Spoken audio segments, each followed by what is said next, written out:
안녕하세요. 사연에 빠지다의 DJ 민영입니다. 오늘의 사연자님은 참 어렵고도 힘든 시기를 살아오신 분인데요.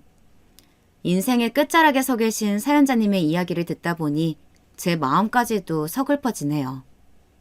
오늘의 사연 함께 만나볼게요.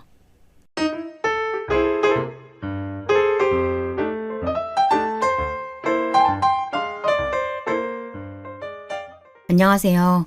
여기 사연을 듣게 되면 가끔 동년배 분들이 보이는 것 같아서 반가울 때가 있었어요. 제 얘기를 하고 싶어 저도 이렇게 보내봅니다. 그나마 가족들 중 가장 제 편이 되어주기도 하고 그만큼 많이 싸우기도 하는 딸아이가 제 이야기를 정리해 주었어요. 제가 태어난 1948년은 참 어려웠던 시기 같아요. 태어난 지 채 몇 년 되지도 않아서 6.25가 터지기도 했고요. 확실히 그 당시 나라 참상이 어땠는지 잘 기억이 나는 나이는 아니에요. 단지 좀 시간이 지나고 뭘 알 무렵 그때쯤 부모님이 하시는 얘기라든지 제가 살아갔던 배경들을 생각하면서 하나씩 답습해 갔답니다. 이때 우리 가족들이야 계속 서울에 있었지만 지방으로 점점 내려가서 터지를 잡다 보니 정말 별일들이 다 있었어요.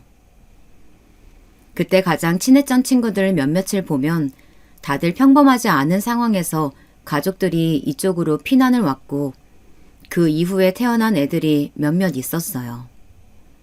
예를 들어 부모님이 북쪽에서 오셨다든지 혹은 광복 직전에 부모님이 한국으로 돌아오셨다든지 이런 경우 말이에요. 그리고 다들 3살배기 무렵에 모두 6.25를 겪게 된 거였고요.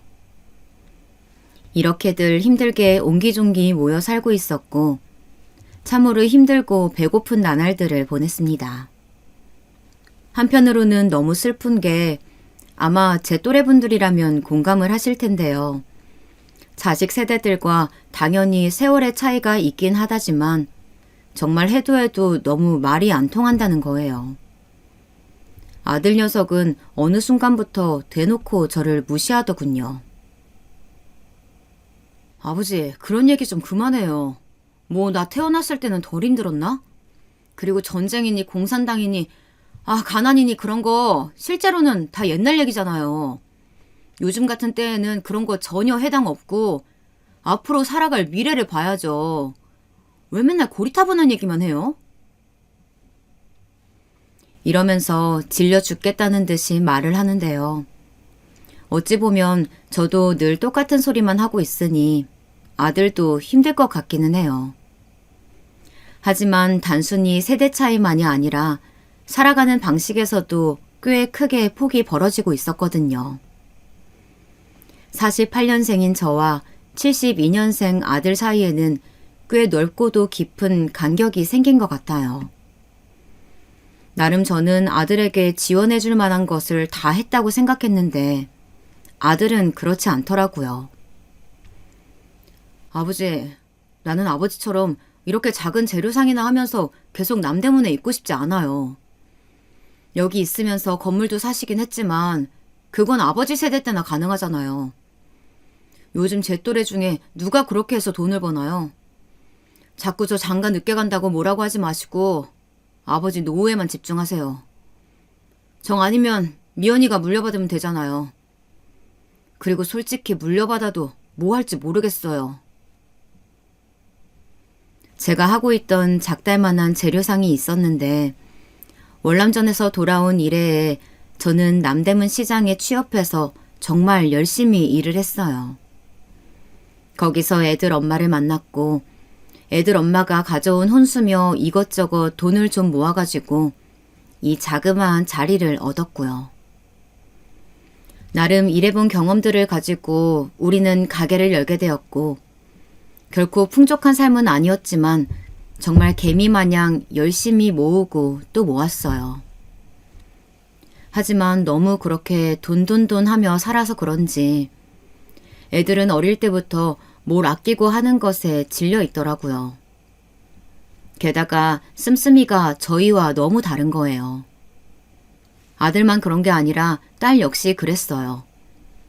우리는 꽤 아이들을 야단쳐가면서 키웠죠. 누가 이렇게 화장지 많이 쓴 거냐? 화장실도 불 꺼놓고 써. 전기세 나간다. 니네들은 정말 돈 무서운 줄을 몰라. 아빠 어릴 때는 어땠는 줄 아냐? 맨날. 이렇게 말을 하면 딸부터가 짜증을 냈었답니다. 알아, 아빠. 이제 그만해. 뭐, 나무 껍질 벗겨다 먹었다고? 그 얘기를 대체 언제까지 할 거야? 나 별로 휴지 많이 쓰지도 않았어. 오빠가 많이 썼나 보지. 그리고 그놈의 보릿고기 얘기 좀 그만해. 학교 가면 선생님들도 얘기해야 되고 아주 지겨워 죽겠어. 애들이 이런 반응이다 보니 참 자꾸 사이만 나빠지는 것 같아서 저도 어느 순간부터 입을 닫았어요. 그런데 우리 세대는 확실히 이때 유년기를 아주 진하게 몸에 스며들어 핏줄이 되도록 지냈기에 잊을 수가 없지 않나요?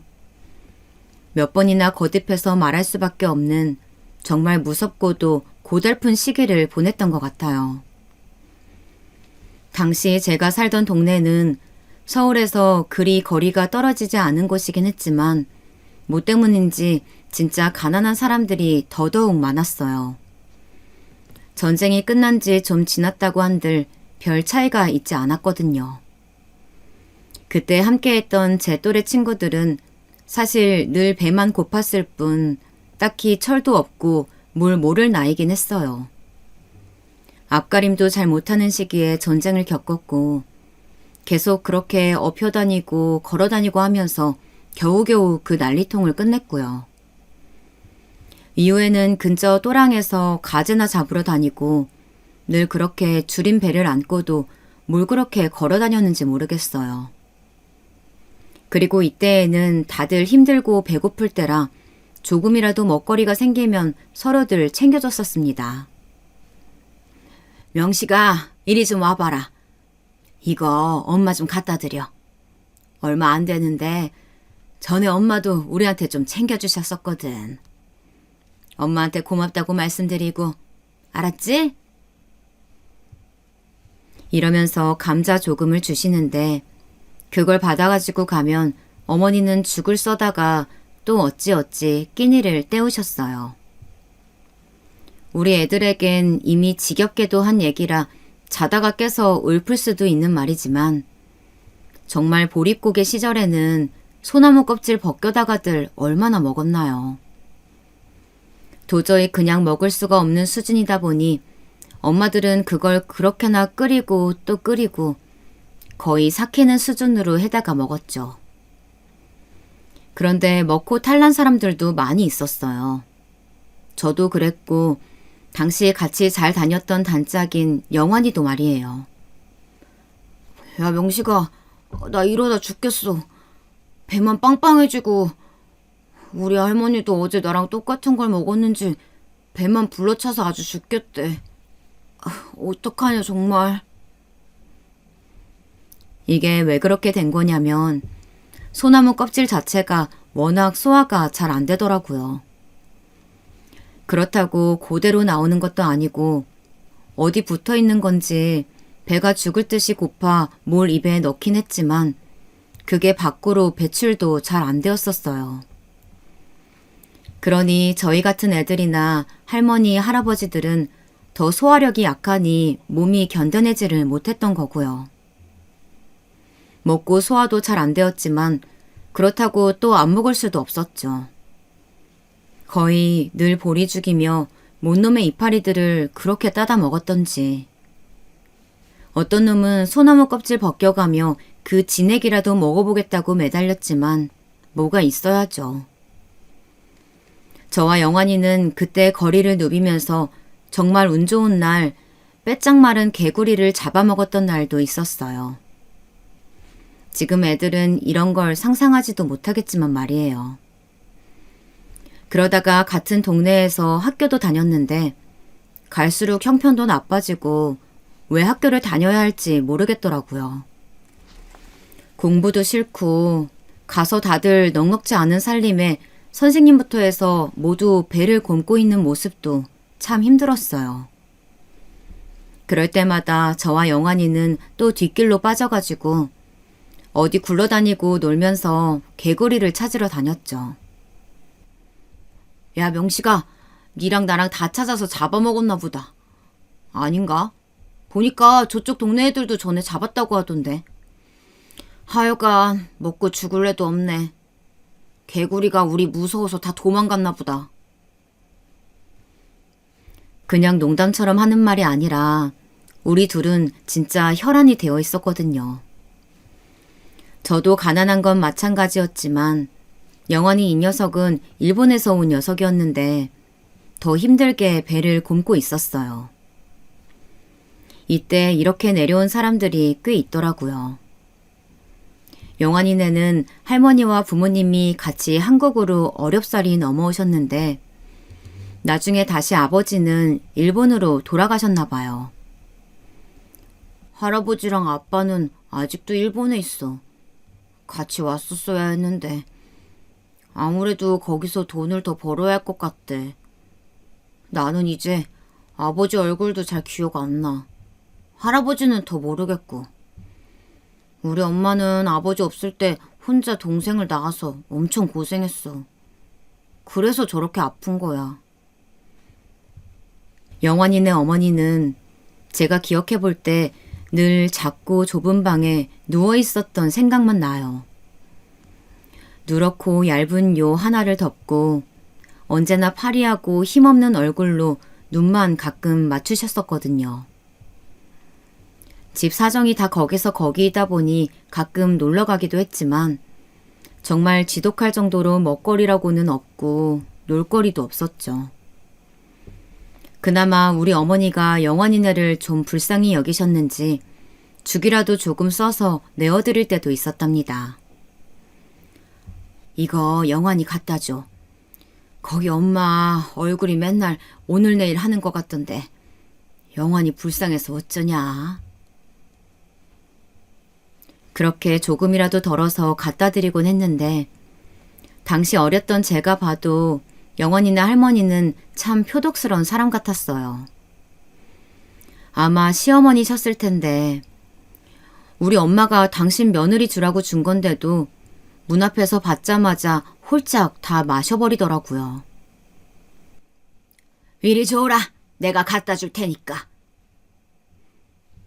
이러면서 대문을 돌자마자 들이마시는 소리가 나더군요. 저도 당시 놀래서 뭐 하는 거냐고 소리를 질렀는데 그 소리를 듣고 영환이가 나왔지 뭐예요. 영환이는 징징거리면서 자기 할머니한테 고함을 지르고 할머니는 똑같이 매섭게 받아치는데 진짜 무서웠어요. 먹고 죽으려고 먹었다 왜? 네 엄마 어차피 저러고 죽을 텐데 살 사람은 살아야지 않냐? 들러붙지 말고 저리 가! 이러면서 아주 대차게 영환이를 떨궈내는데 그대로 한 방에 나가 떨어지고 말았어요. 이때 저는 나름 충격을 받아서 집에 왔고 어머니께 말씀드리니 혀를 차실 뿐이었답니다. 아무리 고만고만한 집 형편들이라고는 하지만 간혹 저렇게 다들 배를 골마 무섭고 매정한 모습들을 보일 때가 있어서 더 흉흉했던 것 같아요. 그래도 다행이라면 다행이랄지 영환이네 어머니는 그렇게 못 먹고 계시면서도 이후 몇 년은 더 사셨던 것 같아요. 반대로 할머니는 그렇게 욕심을 부리고 며느리를 괴롭혀 대시더니 뭘 잘못 삶아 드시고는 일찍 돌아가셨거든요. 저희가 점점 커가고 이후로 20살 남짓 되었을 때에는 그나마 배고픔은 그전만 하진 않다 쳐도 여전히 먹고 살기 힘들긴 했어요. 영환이는 한 번쯤은 자기 아버지가 있는 곳에 가보고 싶다고 하더군요. 전에 할머니가 얘기해 주셨던 건데 할아버지는 일본에서 엄청 고생을 했대. 그래서 아버지도 가서 똑같이 일본 사람들한테 얻어맞고 있을지도 모른다고 했어. 근데 저는 이때 잘 이해가 안 되더라고요. 그래서 다시 물어봤어요. 그렇게 힘든데 니네 아빠는 왜 일본에 다시 간 거야? 집에 안 오신 지 엄청 오래되시지 않았어? 그러자 영환이는 참 답이 없다는 듯 괴로운 얼굴로 말을 하더라고요. 그나마 그래야 먹고 살 돈이 나오니까. 거기서 한국인이랍시고 차별을 당할지언정 여기서 이러고 사는 것보단 나으니까 간 것 같아. 근데 우리는 벌써 아버지를 못 본 지 너무 오래됐고. 이런 얘기가 우리 사이에서 나올 수밖에 없었던 건 제법 장성했다 싶은 우리에겐 꽤 중요한 갈림길이 있었거든요. 학교도 중간에 다니다가 그만두고 여기저기 어른들 따라다니면서 돈 될 거리 주워오기도 하고 도시도 어찌어찌 따라 나가기도 하고 그래봤자 집에 딱히 도움이 되지도 못했어요. 그렇게 시간만 허송세월하고 있는데 당시 나라에서는 베트남 파병이 이루어지고 있었거든요. 월남전 참전을 두고 한창 고민을 하고 있었는데 저는 제가 장남이기도 하지만 집안 형편을 생각해서라도 나가는 게 맞다고 생각했어요. 그런데 영환이는 생각이 다르더라고요. 나는 아버지를 만나야 해. 그래서 못 가겠어. 굶어 죽더라도 한국에 있을 거야. 월남 가서 죽으면 어떡하냐. 너도 그냥 가지 마. 둘이서 그냥 어떻게든 해보자. 살려면 또 방법이 있지 않겠어? 이렇게 딱히 속 시원하지 않은 이유를 대가면서 끝까지 가지 말라고 하더라고요. 어릴 적 무렵부터 웬만한 것은 거의 뜻을 맞춰가며 살아갔던 우리는 파병 문제로 뜻이 갈리면서 각자의 길을 가게 되었답니다. 당시 저도 무척 비장한 마음을 갖고 있었고 어머니는 보통 반대하신 게 아니에요. 초창기 때 나간 것도 아니고 한참 뒤쯤에 나가게 된 거라 여기저기 비보도 만만치 않게 들려왔거든요. 명식아, 안 가도 된다. 남들 죽으러 간다고 너도 죽으러 갈 거야? 안 돼. 너 엄마 죽는 거 보고 싶어? 이처럼 내내 눈물 지으며 반대하시는 어머니를 동생들에게 맡겨두고 저는 눈을 질끈 감고 월남전에 다녀왔어요. 낯선 나라에서 낯선 말들을 들으며 생전 처음 경험해보는 곳들을 돌아다니면서 심장이 꿀렁거리고 눈물을 줄줄 흘렸던 때의 기억은 정말 참혹했어요. 당장 제 귀 옆으로 총알이 날아다녔고 그때 봤던 참상은 저에게 어마어마한 기억이 되어서 이후로도 무척 힘든 시간들을 보냈거든요. 가끔 월남전 참전한 사람들에 대한 프로그램이 있어서 보면 그걸 볼 때마다 그렇게 가슴이 아리고 심장이 쿵쿵 뛰곤 해요. 물어보면 언제건 어제 일처럼 저는 얘기할 수 있어요. 그리고 기왕 돌아왔고 그 후로 시간이 아주 많이 흘렀다고 하지만 한편으로는 어머니나 영환이의 만류처럼 안 가는 게 좋지 않았을까 이런 생각을 해보게 되더군요. 다녀와서 요즘 말로는 그 후유증이랄까 그런 것들이 무척 많았거든요. 내 나라에서 일어나는 전쟁을 직접 겪긴 했지만 그땐 기억이 희끄무레했고 늘 동네 어른들로부터 듣기만 했어요. 하지만 말도 안 통하는 외국에 파병되어서 직접 경험했던 전쟁의 참상이란 이후 몇 년이 지나 결혼을 했을 때에도 악몽에 시달려 몇 번이나 헛소리를 하고 울음을 토하게 만들었어요. 제가 참전 가 있던 시간이 그렇게 긴 건 아니었지만 돌아오니 제 환경은 무척 많이 변해 있었습니다. 이때 어머니께 소식을 전해 듣고 깜짝 놀랐었고요. 영환이네. 저기 멀리 어디 간다더라. 어디로 가는지도 못 물어봤어. 너 파병 가고 걔도 많이 방황하는 것 같더라.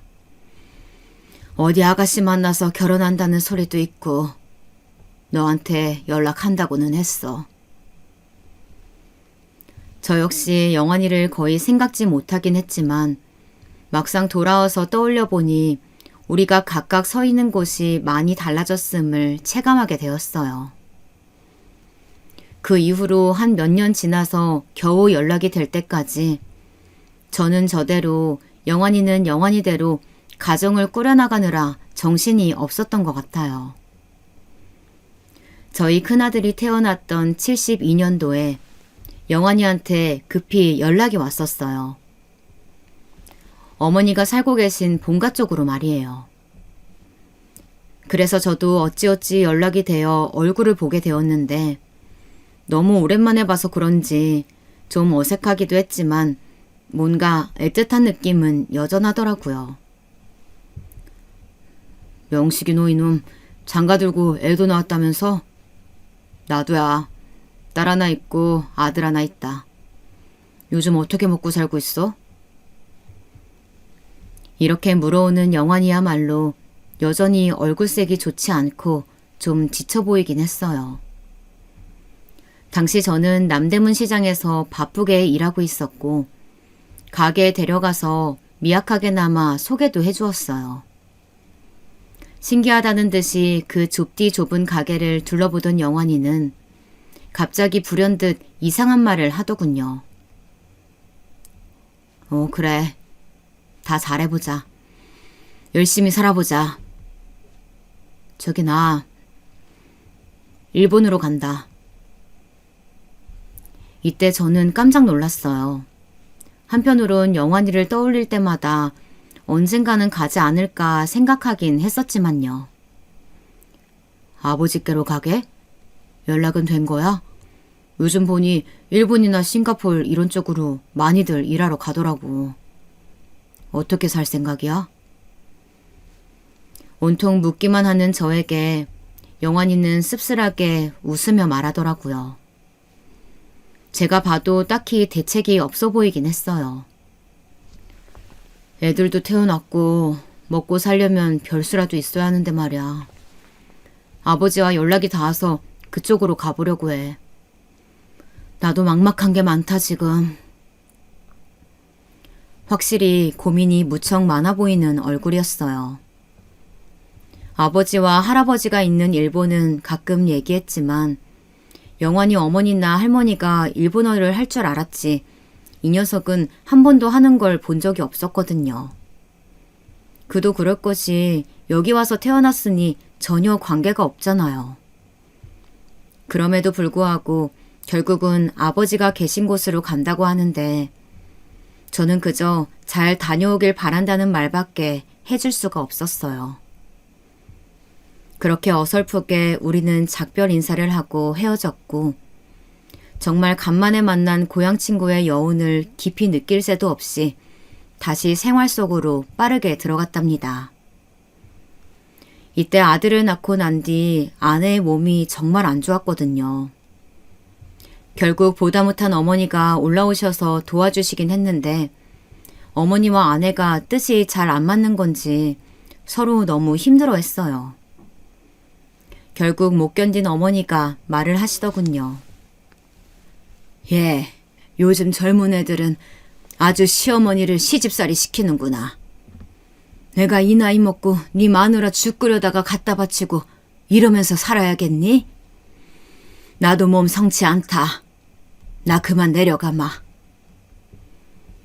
이렇게 말씀하시면서 짐을 챙겨가지고 내려가시고 아내는 당시 뭐가 그렇게 서운했는지 툴툴거리며 마중도 안 하더군요.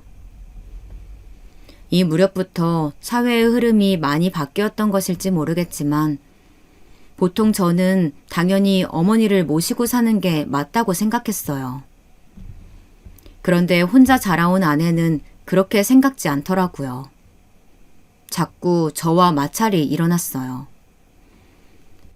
이 좁아터지는 집에서 어머니까지 어떻게 모시고 살라고. 당신도 내가 갖고 온 돈으로 겨우 가게 얻어놓고 양심은 있는 사람이야? 마누라가 이렇게 아파가지고 누워있는데 그럼 어머니라도 일어나셔야지. 아픈 사람이 먼저 아니냐고. 이렇게 싸우다 보니 저도 한계가 왔고 그냥 다 놔두고 그저 돈 버는 일에만 집중했어요.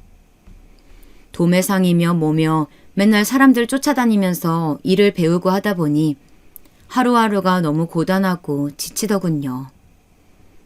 그러다 보니 맨날 시장에서 만나는 그 얼굴이 그 얼굴이고 어느새 그들과 어깨를 나란히 하고 동료이자 친구로서 지내게 되었는데요.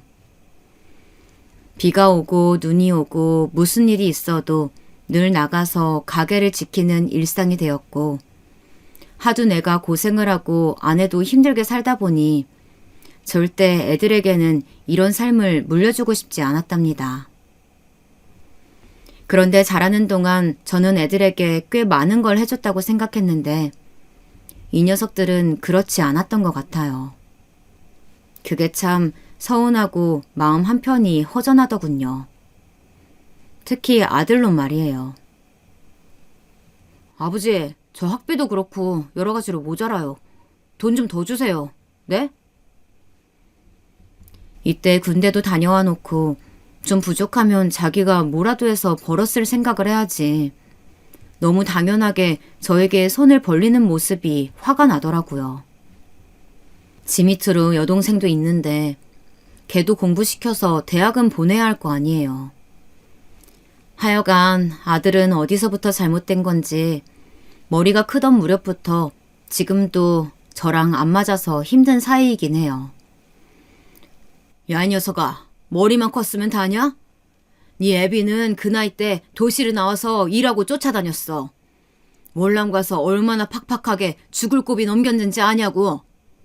어디 당연하다는 듯이 돈 달라는 소리를 하고 있어. 이거 그냥 눈 뜨고 코 베어 가자는 것도 아니고 애지간한 도둑도 너처럼은 안 하겠다.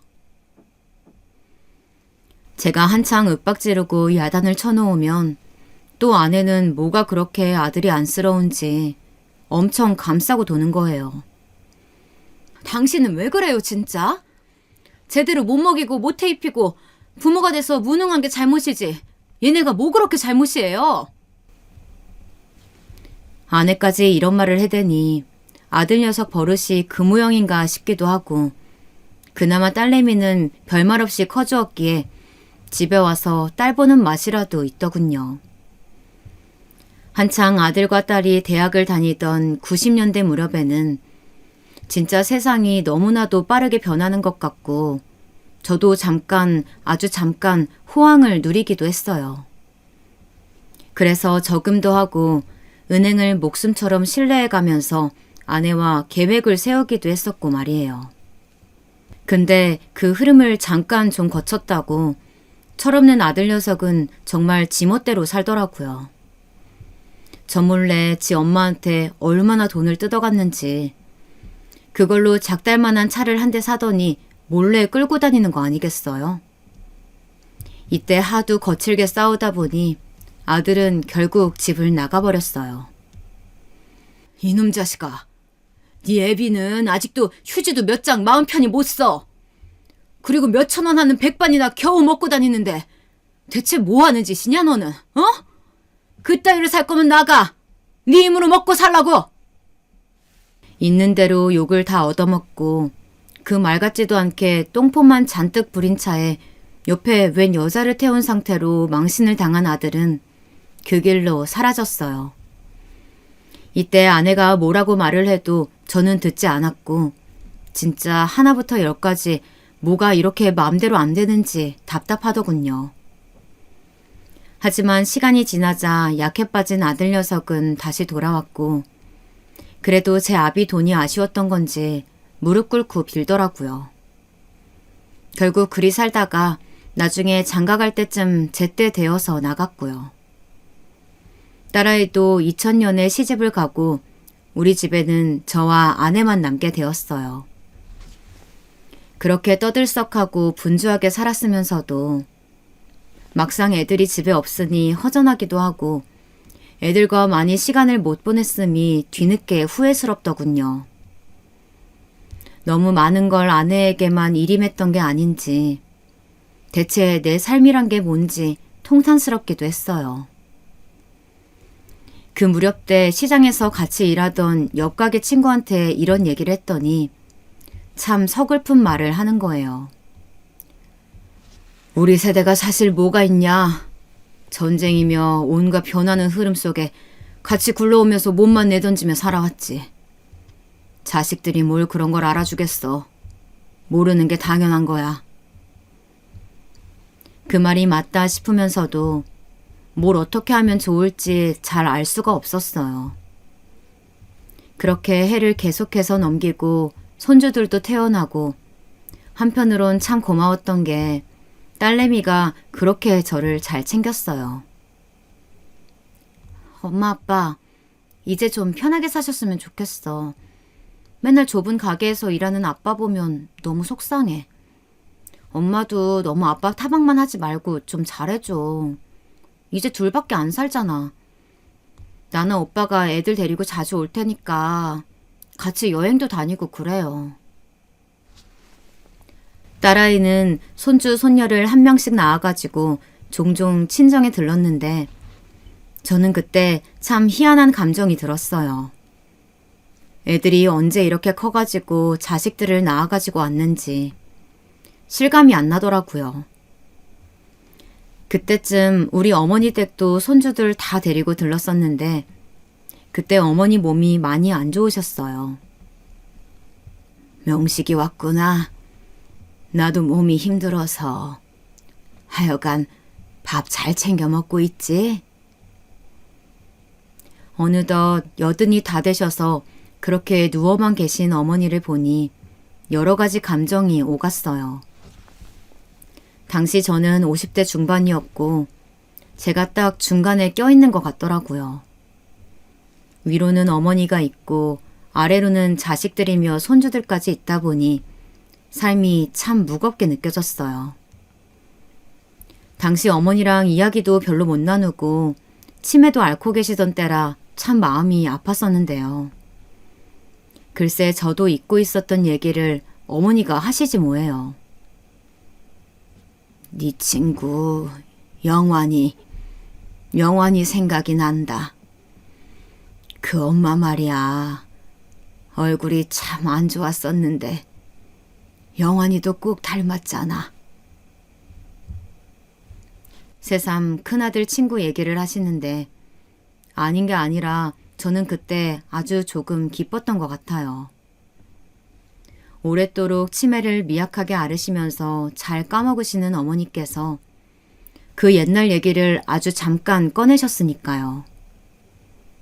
그래서 저도 이때 친구 생각을 엉겁결에 했던 것 같아요. 일본 가서 산다는데 그게 벌써 꽤 됐어요. 민철이 태어났을 때쯤에 영환이가 인사를 왔는데 벌써 민철이가 몇 살이에요. 30이 훌쩍 넘었잖아요. 저도 보고는 싶네요. 정말 시간이 순식간에 흘렀구나 싶더라고요. 그런 대화를 간만에 나눈 뒤 1년쯤 지났을까 어머니는 돌아가셨어요. 우리 어머니는 늘 배를 골아가며 자식들에게 먼저 먹거리를 넣어주셨고 자식들 장성에서 시집 장가 보내놓고도 패끼치기 싫다며 한 집에 같이 안 사셨던 분이에요. 외가 근처에서 사시면서도 연락도 잘 안 하시고 그래도 가면 늘 팔 벌려 반겨주셨는데요. 그런 어머니를 보내드리니 수한만큼 오래 사시고 가셨다는 생각이 들면서도 서글프더라고요. 나이가 환갑이 다 되어가는데 어머니 돌아가셨다고 맘껏 울 수도 없고 많은 것들에 대한 답답한 마음이 들었어요. 그러고 한참 지나 저에게 기억이 남는 경험이 하나 있는데요. 생전 처음으로 해외여행이란 걸 가보게 된 거예요. 제가 해외를 아예 안 가본 건 아니고 베트남 정도이긴 했지만요. 처음에 딸아이가 베트남 다낭으로 여행을 가자고 했는데 저는 썩 내키지 않았어요. 그 마음을 아내가 대신 답해주긴 하더군요. 네 아빠 월남 참전했던 사람이잖아. 그때 충격으로 너 낳을 무렵까지도 아빠가 얼마나 자다가 헛소리하고 엄마 힘들게 했는지 몰라. 아무리 사정이 좋아졌다고 한들 별로 안 가고 싶을걸? 그런 저에게 딸은 요즘과 어떻게 비교를 하냐며 관광지로서 아주 물이 올랐다고 계속 말을 하는데 제가 너무 고지식했던 걸까요? 별로 귀에 안 들어오더라고요. 상황이 이러니 딸은 결국에 포기를 했고 다른 곳을 지칭하더군요. 바로 일본 말이에요. 아빠, 오빠네도 모처럼 시간 낸 거니까 아들, 딸, 사위, 며느리, 손주 다 같이 다녀오기로 해요. 솔직히 동남아 쪽보다는 일본이 더 가까워요. 비행기도 오래 안 타도 되니까 우리 다 같이 가요. 네?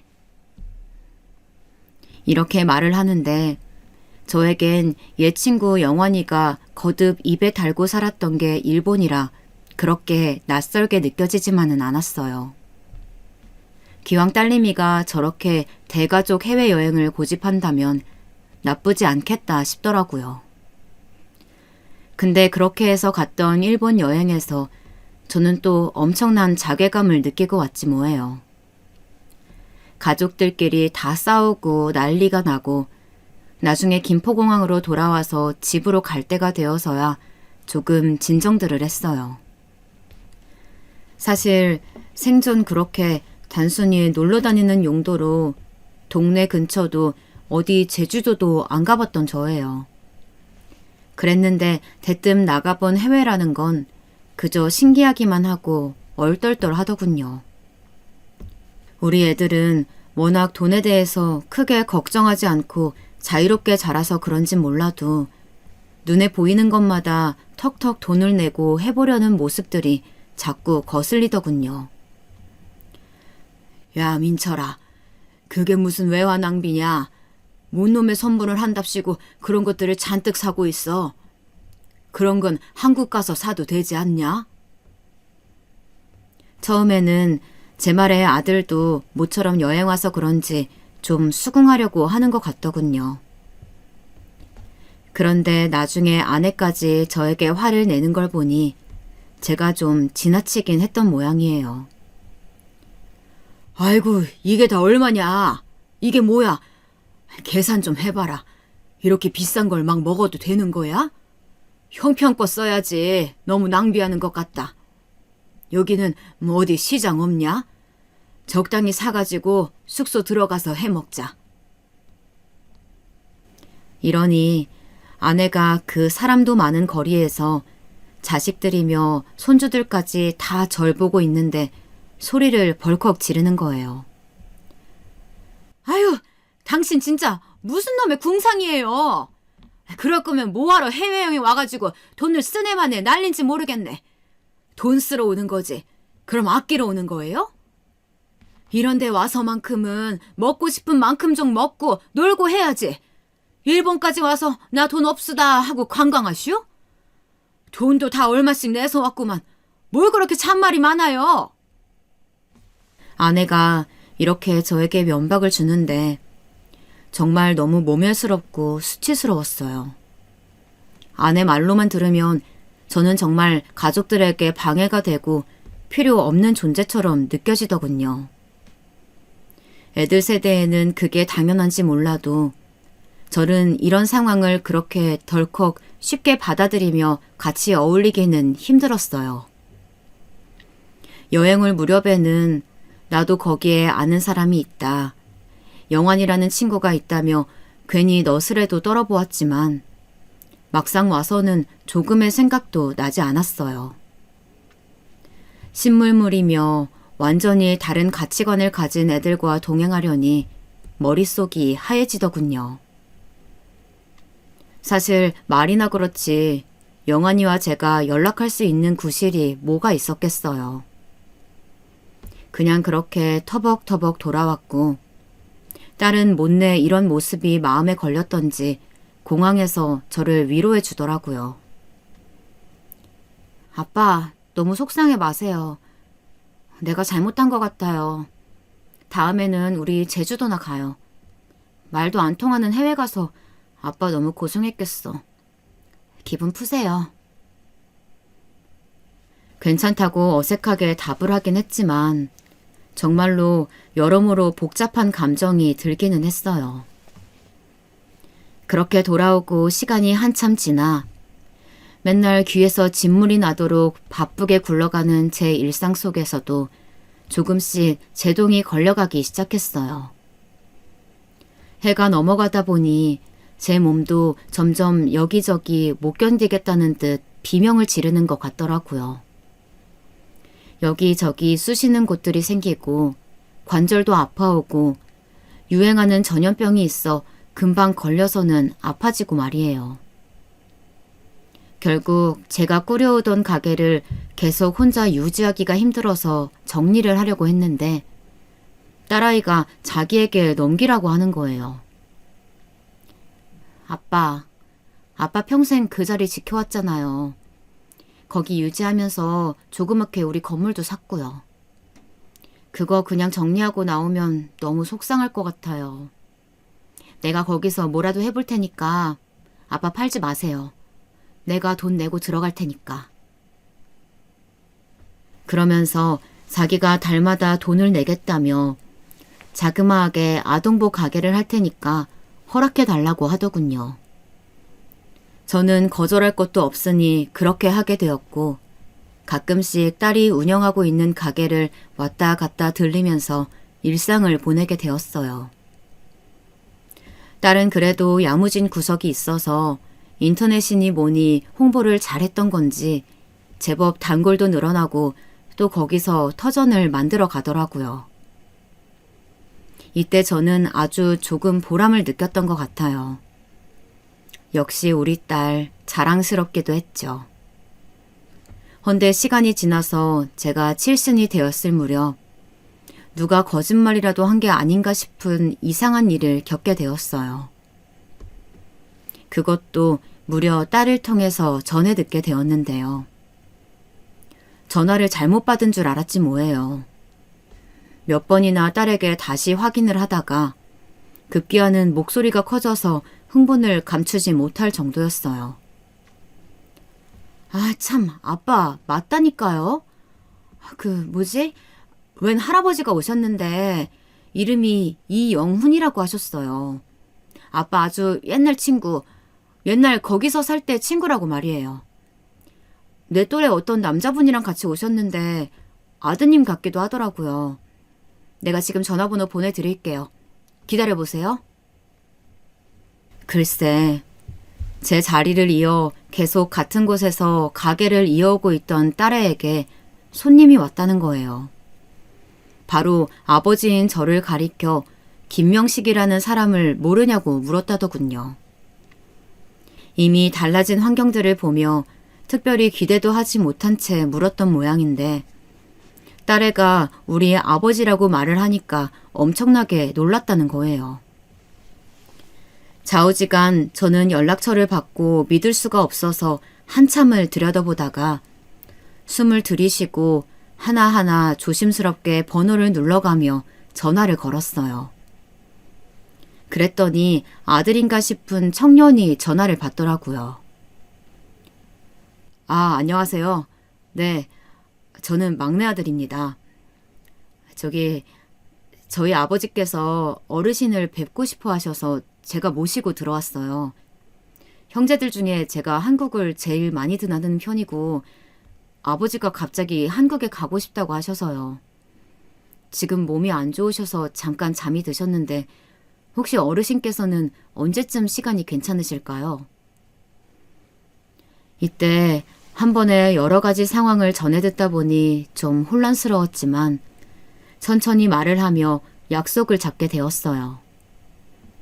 듣고 보니 명동에 있는 어느 호텔에 머무르고 있는데 건강이 꽤 안 좋은 것 같더라고요. 하긴 어릴 때부터 몸이 워낙 약했었는데 그래도 용케 그 나이까지 잘 있었구나 싶기는 했었어요. 제가 그쪽으로 가던지 중간에서 만날까 했는데 참 묘하게도 친구의 아들이 제안을 한 장소는 옛날 우리 고향을 말하더라고요. 사실 아버지가 거길 너무 가보고 싶다고 하시더라고요. 한 1년여 전부터 꿈을 꿨다고 새삼 말씀도 하시고 연세도 드시고 몸이 많이 쇠하셔서 그리워지셨나 봐요. 그러면서 고향 친구이신 어르신도 뵙고 싶다고 하시기에 제가 요 얼마간 대신 알아봤고요. 이렇게 찾아뵙게 되어서 너무 반갑네요. 결국 저 역시도 정말 몇십 년 만에 가보는 건지 기억이 잘 안 나는 그때 그 고향으로 새삼스럽게 가보게 되었어요.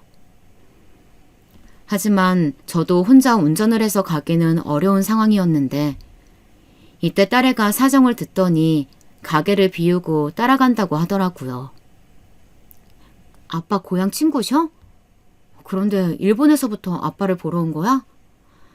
와, 아빠한테 그런 인연도 있었다니까 신기하네. 아빠 일본말 하나도 할 줄 모르잖아. 아, 한국 분이시지? 그러면서 딸은 시간을 기꺼이 냈고 운전해서 저를 데려가 주었어요. 약속한 어느 식당에서 얼굴을 보기로 했는데 문을 열고 새까만 안경을 쓰고 약간 다리를 절듯 들어오는 누군가를 봤어요. 그 뒤로 따라오는 키가 큰 청년이 하나 있었고 앉아있는 우리를 보고 주변을 보더니 그제사 인사를 하며 오더군요. 안녕하세요. 김명식 어르신이시죠? 저 아버지 여기 어르신 오셨어요. 이쪽으로 오세요. 그러면서 서로 인사를 시켜주는데 안경을 천천히 벗고 얼굴을 잔뜩 찌푸리며 저를 응시하는 그 얼굴을 보았는데 왠지 모르게 가슴이 철렁하고 코끝이 아리다 못해 좀 아프기까지 하더군요. 명식이, 야, 명식이구먼. 이러면서 제 어깨를 힘주어 잡는데 정말 도대체 얼마 만에 보는 건지 계산도 정확하지 않은 영훈이가 제 앞에 있었어요. 한창 상기된 얼굴로 그리고 어두운 표정으로 이민을 결심하던 20대 중반의 모습이 제 기억에 남아있는데 말이에요. 언제 이렇게 저처럼 칠순을 막 넘긴 얼굴로 머리도 희끗희끗하고 거의 남지 않은 채로 이렇게 서 있다니. 이 감정을 뭐라고 말할 수 있을지 모르겠더라고요. 그렇게 계속 서 있기만 하는 우리를 자식들이 겨우 자리에 앉혔고 둘이 각각 차로 돌아가서 자리를 비워준 사이 뜨문뜨문 대화를 나누게 되었어요. 얘기를 들어보니 영은이는 제가 조금도 예측할 수도 상상도 해보지 못한 그런 삶을 살고 있더군요. 뭐라고 해야 하나. 시간이 많이 흘렀지. 지금은 그래도 자리를 잡았어.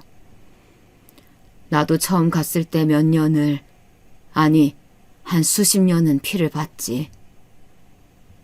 명식이 네가 월남 가서 힘들 거라고 했었지 아마. 나도 근데 결코 쉽지 않았어. 모국을 떠나서 하는 생활은 어딜 가나 낯설고 어렵더라고. 게다가 나는 정말 너무 피눈물 나는 고생을 했어.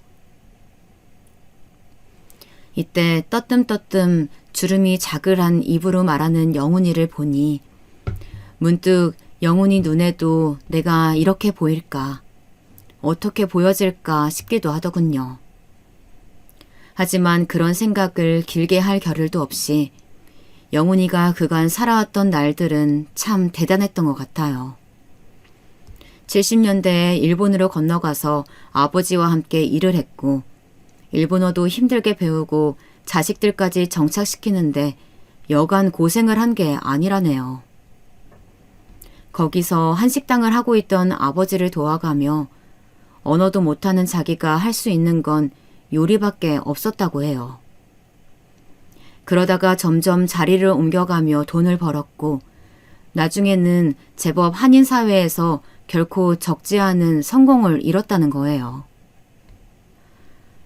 이렇게만 말하고 보면 또 모르겠지만 정말 서럽고 서러운 생활을 했어. 한국인이라고 차별받고 대놓고 얻어맞기도 하고 은근히 비난도 많이 받고 거기서 악착같이 이를 악물었지. 한국에 돌아가도 답이 없으니까. 우리 애들도 한국인이라고 얼마나 괴롭힘을 많이 당했나 몰라. 남들은 그런 거 피해서 해방 직전 나왔다는데 나는 그러고도 20년 더 지나 굳이 제 발로 또 갔으니 참 이상한 거지. 그래도 그런 시간을 보내어서 그런지 자식들은 영훈이 뒤를 이어서 점점 번성하고 있다는 것 같았어요. 그간의 고생을 말할 때 무척 비장하고 비통스러운 표정이 지나가긴 하더군요. 그건 그것대로 무거웠어요. 하지만 한편으로는 그래도 자기 자식들에게 불을 물려주었다고 하니 대단하게 느껴지기도 하더군요. 사실 이번이 처음 들어온 건 아니고 80년대 후반 언제였나. 그때도 한번 잠깐 들어왔었어. 얼핏 이 자리를 기억하고 있었으니까 그때도 명식이 너를 보러 왔었지. 근데 그때가 무슨 날인지 모르겠는데 네가 가게 문을 닫았더라고. 그러니 뭐야, 그때 이후로 한참 지나서 나는 들어온 거야. 다시 올 때까지 시간이 이렇게나 걸릴 줄은 몰랐지. 정말 몰랐지. 그렇게 멍하니 생각을 하고 있는데 갑자기 웬 생뚱맞은 이야기를 대뜸 꺼내는 거예요. 몸이 아프다더니 머리도 아픈 건가 싶을 정도로 말입니다. 저기 이 부근에 그 뭐야, 조그만 냇가가 있지 않았나? 너무 기억이 가물가물한데 지금 가재는 보기 힘들겠지.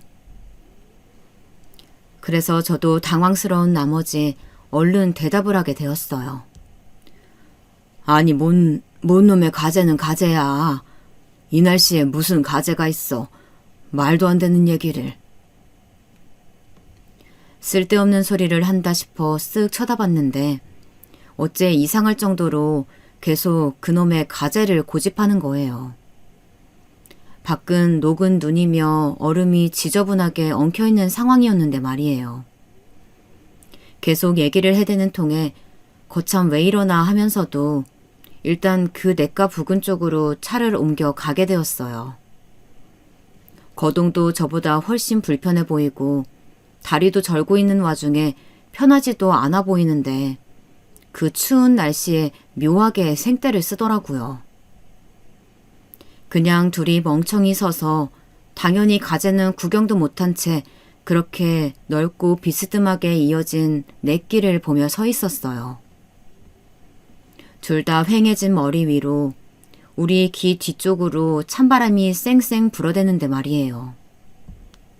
추워서 그런지 눈도 시리고 콧물도 줄줄 나오려고 하는데 옆을 보니 이 친구 역시 눈이 시렸는지 안경을 겨우 벗어내더군요. 그런데 그 까만 안경을 벗은 눈을 밝은 데서 보니 나이를 먹어서 그런가 안 그래도 작았던 눈이 엄청 작아진 거예요. 피부도 처져서 그런지 더 불편하게 뜨고 있는 것 같더군요. 그러는 사이 눈가에서 눈물이 줄줄 흘러내리는 걸 보니 내 참 추워 죽겠는데도 왠지 그 자리를 뜨면 안 될 것 같은 거예요. 아니, 왜 우냐? 너 우는 거야? 라고 묻는데도 대답도 안 하고 계속 그 주변만 고개를 설레설레 움직이면서 응시하더라고요. 괜시리 저도 그냥 착잡해지기도 하고 그렇다고 서 있기도 너무 춥고 발이 시려워서 그저 옆에 있는 바위에 걸터 앉았어요. 그렇게 주변이나 발밑을 쭉 응시해가면서 시선이 왔다 갔다 하는 친구를 보니 우리 둘이 70세의 나이를 넘겨 이 땅에 이렇게 나란히 서 있다는 게 참 희한하게 느껴지더군요. 그 당시 봤던 가재는 당연히 앞만 눈을 씻고 봐도 구경할 수 없었고 좀처럼 상상도 할 수 없는 존재이긴 했어요. 그럼에도 불구하고 둘 다 쭈글쭈글하고 지친 피부 거죽을 하고 거기에 나란히 서 있으려니 얼핏 어린 날 봤던 풍경이 아주 잠깐 눈가에 잡혔다가 다시 도망가는 것 같기도 하고 저까지 오락가락 하더군요. 그러는 사이에 계속해서 찬바람이 스며들기에 도저히 안 되겠어서 한마디를 했어요. 야, 너무 춥다. 안 되겠다. 가자. 안 따라와도 별 수 없다고 생각을 할 정도의 추위였는데 그래서 그런지 몰라도 눈을 찌푸리며 다시 안경을 쓰더니 따라오더군요. 딱히 어디 갈 곳도 없고 근처에 닭백숙집 같은 곳이 있기에 그리로 데려갔어요. 그러자 그때 떠듬떠듬 말을 하더라고요. 나 입맛이 없어서 아니 식사를 워낙 요즘 잘 못하기도 해. 몸이 많이 안 좋거든. 뭐 얼마나 많이 안 좋기에 그러나 해서 일단은 국물을 떠서 앞에 놔줬는데 제 것을 다시 따르는 사이 친구가 하는 말에 너무 놀라서 국물을 살짝 쏟아버렸지 뭡니까. 지금 생각해도 마음이 저릿합니다. 얼마 안 남았더라고. 사실 살 만큼 살았지. 지겨워 이제 인생이. 안 그러냐 너는? 알고 보니 나이가 들어서 힘든 정도가 아니라 대장암을 앓고 있다고 하는 거예요. 이미 알게 된 지 좀 되었고 할 수 있는 것은 다 했다고 하더군요. 한국 오는 것도 쉽지 않았어. 많이 각오를 하고 온 거야. 그래서 저도 그럼 왜 온 거냐고 묻게 되었어요. 어찌 보면 당연히 모국이 그리워서 그랬겠지만요. 왜 다들 뭐 갈 때 되면 옛날 살던 데 가고 싶다고 하잖아. 그건 다들 비슷한가 봐. 옛날 어른들이 그런 말 하면 우습지도 않게 들었는데 말이야. 그냥 와서 눈으로 보고 싶고 공기나 냄새나 뭐라도 좀 만져보고 싶어서 그래서 온 거야. 이런 얘기를 하는 동안 친구의 표정이 무척이나 무겁고 어두워 보이더군요. 원래도 밝은 인상은 아니었는데 그래도 제 눈에 보기에는 꽤 많은 부와 여유를 누린 것 같았는데 말이에요. 그것도 좋지. 처음에 점점 올라가는 게 보였을 때 얼마나 쾌감을 느꼈는지 몰라.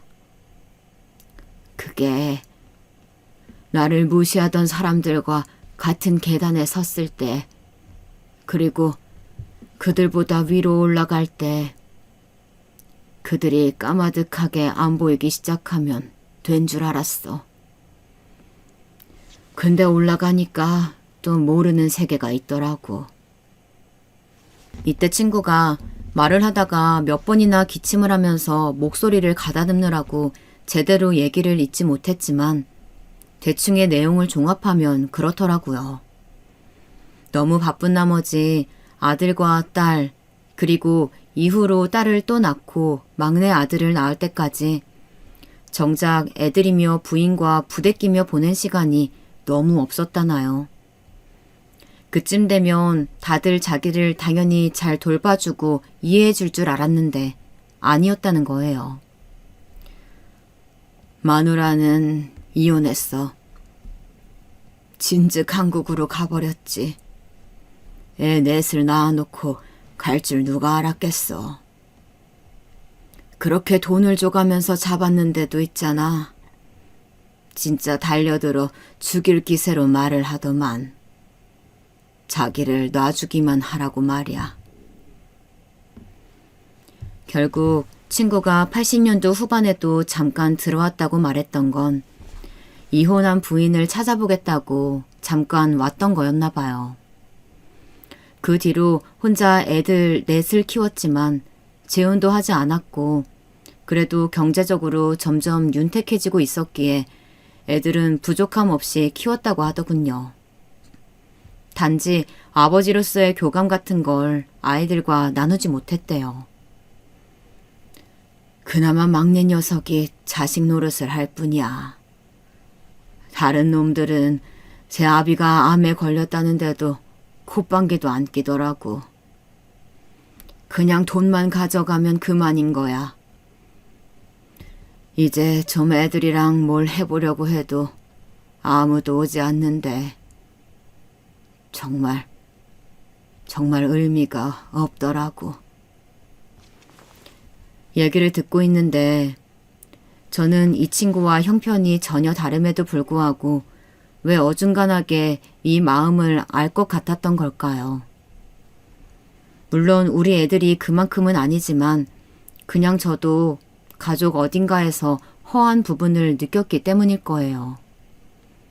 가족들 잘못이라기보단 그냥 서로 시간이 너무 어긋났던 거라고 생각하고 싶어요. 그리고 세월이 이렇게 훌쩍 흘러가 버린 것에 대한 아주 거대하고 갑작스러운 체감. 이런 것들이 저를 더 당황스럽게 했는지도 모르겠어요. 평소는 크게 체감하지 않고 있었는데 이날 친구를 따라서 같이 이 동네에 와보니 저까지 참 이상한 기분이 들더라고요. 결국 그렇게 어줍지 않은 대화를 하며 말이 몇 번이나 멈췄다가 조금 더 나아지는 분위기를 보이지 못한 채 우리의 만남은 끝을 맺게 되었어요. 부축을 받아가며 차에 힘겹게 탄 친구를 보고 아들에게 한번 힘주어 말을 했어요. 저기 아버지 모시고 가면 나한테 연락 좀 주게나. 잘 도착했다고. 오고 가는 길 힘들 것 같아 걱정이 돼서. 그랬더니 아들도 알겠다며 머리를 아주 정중하게 숙이더라고요. 참 우리 집 애들에게서는 볼 수 없는 그런 깍듯한 분위기가 있었어요. 그런데도 정작 영훈이 이 친구는 저렇게 공허해하다니. 어떤 마음과 사정이 있는 건지 도통 알 수가 없더군요. 그저 저에게 마지막으로 했던 말만 계속 머릿속에 맴돌았고 저도 그 여운이 아주 오래 갔었어요. 몇 번이나 꿈에 여기가 나오더라고. 정말 몇 번이나 나왔어. 우리가 그때 여기서 자주 놀았잖아. 가재만 잡은 게 아니었는데 생각나는 건 가재뿐이네. 아무튼 더 이상 꿈만 꾸기는 싫더라고. 와서 직접 공기라도 내 코로 들이키고 손으로 뭐라도 만져보고 싶었어. 세상 참 신기해. 몸 멀쩡할 때는 생각도 안 나더니 왜 이제사 이렇게 마음을 흔들어대는 건지. 이렇게 계속 중얼거리던 친구는 그래도 여한이 조금이라도 풀렸던 건지 잘 모르겠어요. 차마 이렇게 와서 보니 좋냐고 물을 수 있는 풍경은 아니었으니까요. 아무튼 그렇게 돌아간 지 한 달 남짓 되었을까요? 잘 도착했다는 연락도 받지 못했는데 대뜸 부고 소식을 받게 되었어요. 사실 그때 도쿄에 도착한 뒤 집에 가서 연락을 드리려고 했는데 아버지 상태가 많이 안 좋으셨어요. 그날 찬바람을 많이 쐬시기도 했고요. 좀 쉬시면 좋아지겠거니 했는데 열도 나시고 이후로 저도 정신이 없다 보니까 비로소 지금에야 연락을 드리게 되었네요. 그래도 감사한 건 아버지가 고통을 느끼신 시간이 그리 길지는 않았어요. 이 연락을 받고 나니 저도 모르게 아주 길게 한숨을 뱉게 되었어요. 사실 너무 오랜만에 만난 친구고 그날의 만남도 너무 갑작스럽고 짧았고 하다 보니 솔직히 많이 슬프달까, 눈물이 난달까 하는 감정은 일지 않았어요. 하지만 제 주변에 영훈이 말고도 비슷한 또래들이 이미 많이 세상을 등졌음에도 이때만은 유독 많은 생각들이 교차되더군요. 나는 삶을 어떻게 마무리하게 될까?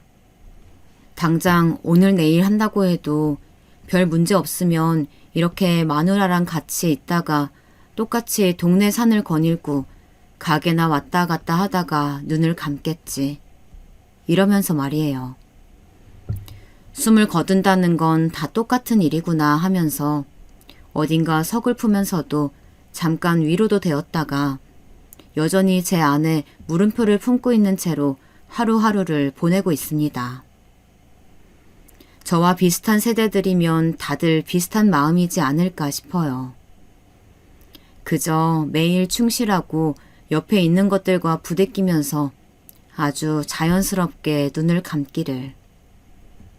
딱 한 가지 바라는 것이 있다면 그저 내가 눈을 감을 때 가족들의 사사로운 몸짓이라든지 움직임이 제 옆을 감싸고 있기를. 그래서 외롭지 않길. 그것만 바라볼 뿐입니다.